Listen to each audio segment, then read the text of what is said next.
Hi, third graders. Today we're going to go ahead and read chapter 10 from Trumpet of the Swan. The title of chapter 10 is Money Trouble. And just a reminder, again, you should have your packet ready. I'll point out any vocabulary words that we come across as we read it. So we're going to start on page 99, chapter 10, Money Trouble. Lewis was the best-liked young male swan on the upper Red Rock Lake. He was also the best equipped. He not only had a slate and a chalk pencil around his neck, he had a brass trumpet on a red cord. The young females were beginning to notice him because he looked entirely different from the other cygnettes. He stood out in the crowd. None of the others carried anything with them. Lewis was delighted with the new trumpet. All day, the first day he had it, he tried to get it to make a noise. Holding the trumpet was not easy. He tried several different positions, bending his neck and blowing. At first, no sound came out.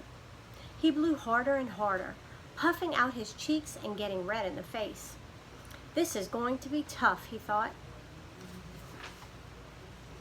But then he discovered that by holding his tongue in a certain way, he could get the trumpet to emit a small gasping sound. And there's a vocabulary word there in that sentence, emit. Means to put out or to give out. It wasn't a very pretty noise, but at least it was a noise. It sounded a little like hot air escaping from a radiator. Woof, woof, went the trumpet.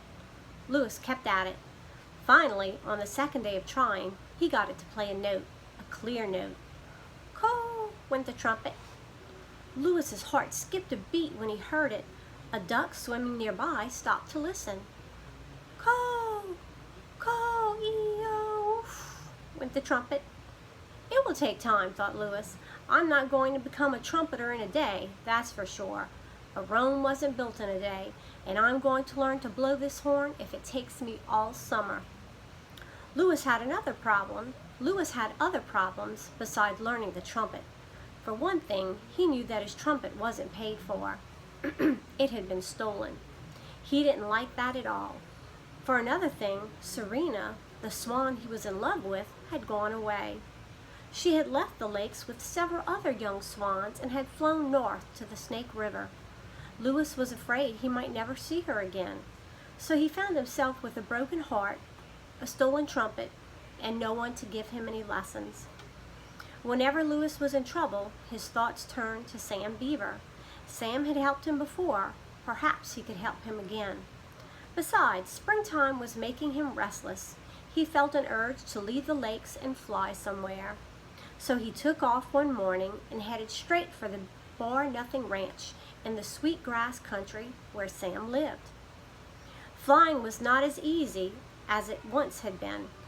If you've ever tried to fly with a trumpet dangling from your neck and a slate flapping in the wind and a chalk pencil bouncing around at the end of its string, you know how hard it can be. Lewis realized that there were advantages in traveling light and not having too many possessions clinging to you. Nevertheless, he was a strong flyer, and the slate and the chalk pencil and the trumpet were important to him. When he reached the ranch where Sam lived, he circled once, then glided down and walked into the barn. He found Sam grooming his pony. "Well, look who's here," exclaimed Sam. "You look like a traveling salesman with all that stuff around your neck. I'm glad to see you." Lewis propped the slate up against the pony's stall. "I'm in trouble," he wrote. "What's the matter?" asked Sam. "And where did you get the trumpet?" "That's the trouble," wrote Lewis. "My father stole it. He gave it to me because I have no voice. The trumpet hasn't been paid for." Sam whistled through his teeth.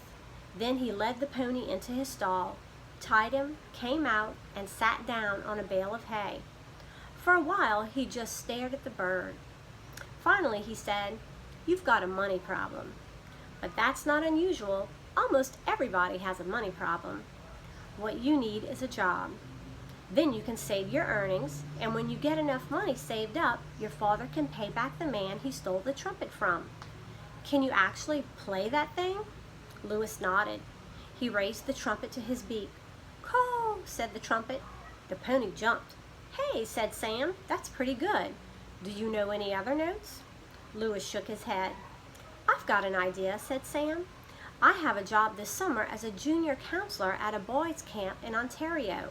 That's in Canada. I'll bet I can get you a job as camp bugler if you can learn a few more notes. The camp wants somebody that can blow a horn.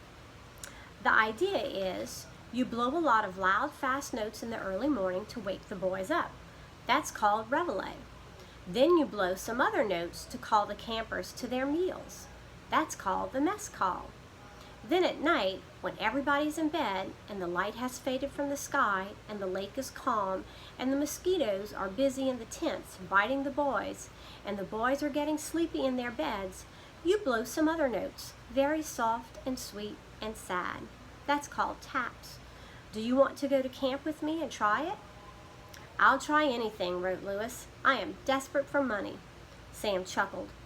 Okay, he said. Camp opens in about 3 weeks.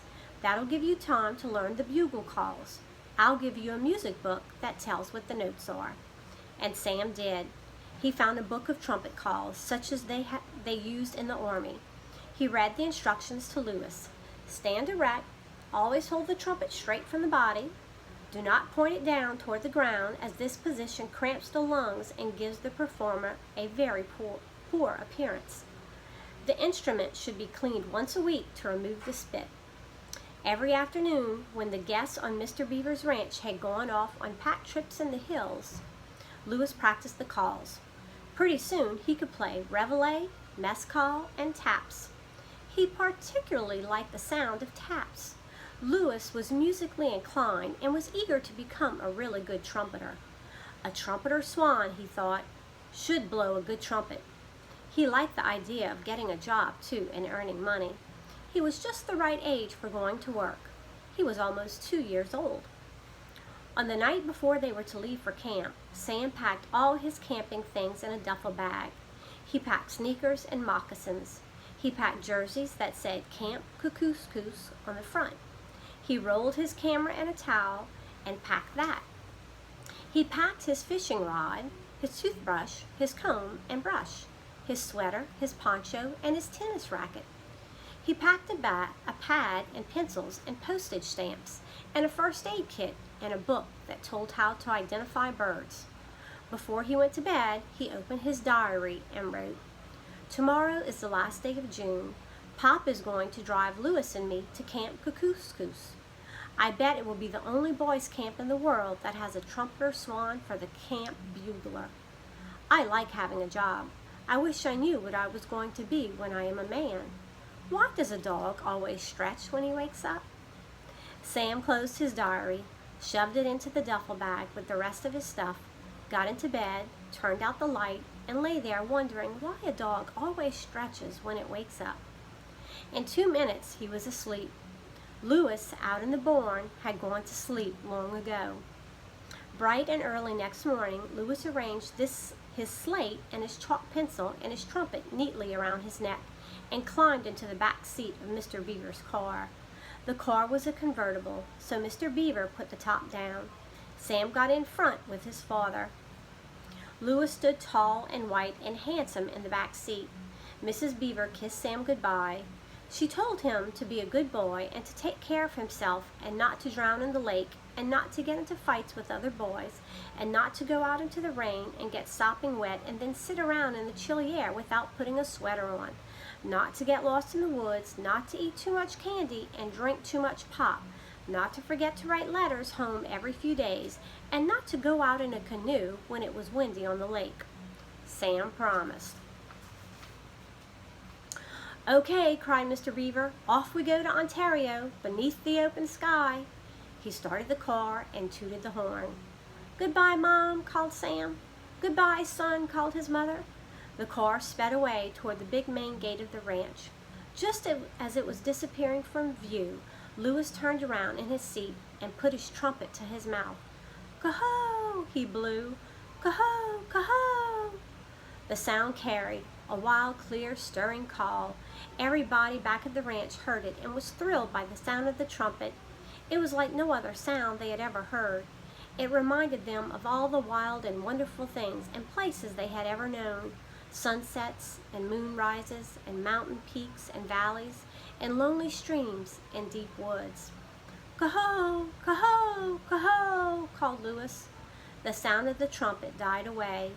The ranchers returned to their breakfast. Louis, on his way to his first job, felt as excited as he had felt on the day he learned to fly. And that's the end of chapter 10. So now you can go ahead and answer the questions in your packet that are related to chapter 10. Hope you enjoyed. See you next time.